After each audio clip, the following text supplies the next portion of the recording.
கருப்பு கவுனி அரிசி இருக்கு இல்லைங்களா? ஆமா. அதை வச்சு ஒரு இடியாப்பம் பண்ண போறேன். இடியாப்பம் நல்லா வந்திருக்கு. தேங்க்யூ. அதாவது கவுனி அரிசியில் பண்ணிருக்கீங்க. Something very different.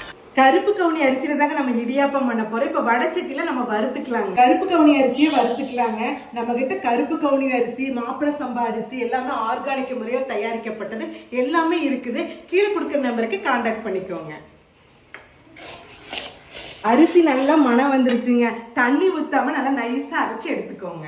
பாருங்க, இந்த மாதிரி நல்லா நைஸா அரைச்சு எடுத்துக்க. 1/2 ஸ்பூன் உப்பு, சுடுதண்ணி வச்சிருக்கிற கொஞ்சம் கொஞ்சமா ஊத்தி நல்லா கெட்டியா பிணைஞ்சுக்கோங்க. பாருங்க, மாவு இந்த அளவுக்கு பதமா பிணைஞ்சாச்சு. தேங்காய் எண்ணெய் ஒரு 3 ஸ்பூன் ஊத்திக்கலாங்க. பாருங்க, இதுல தான் நான் இடியாப்பம் செய்ய போறேங்க. இதுல வந்து உருண்டை பிடிச்சி நல்லா மாவு போட்டுக்கணும்.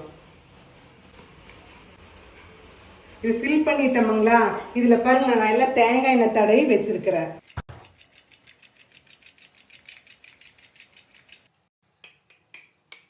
தட்டுல இடியாப்பம் சுத்தியாச்சு. பாருங்க, இப்படி வச்சுக்கலாம்.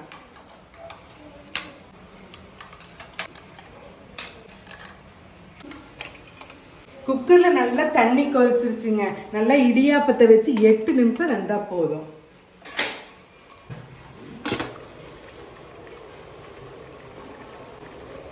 இடியாப்பம் ரெடி.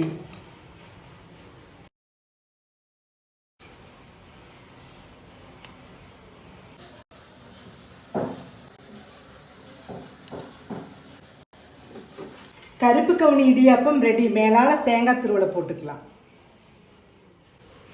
நல்ல ஆர்கானிக்கான கருப்பு கவுனி இடியாப்பம் ரெடிங்க. இதை ட்ரை பண்ணி பார்த்து எப்படி இருக்குன்னு கமெண்ட்ஸ்ல சொல்லுங்க.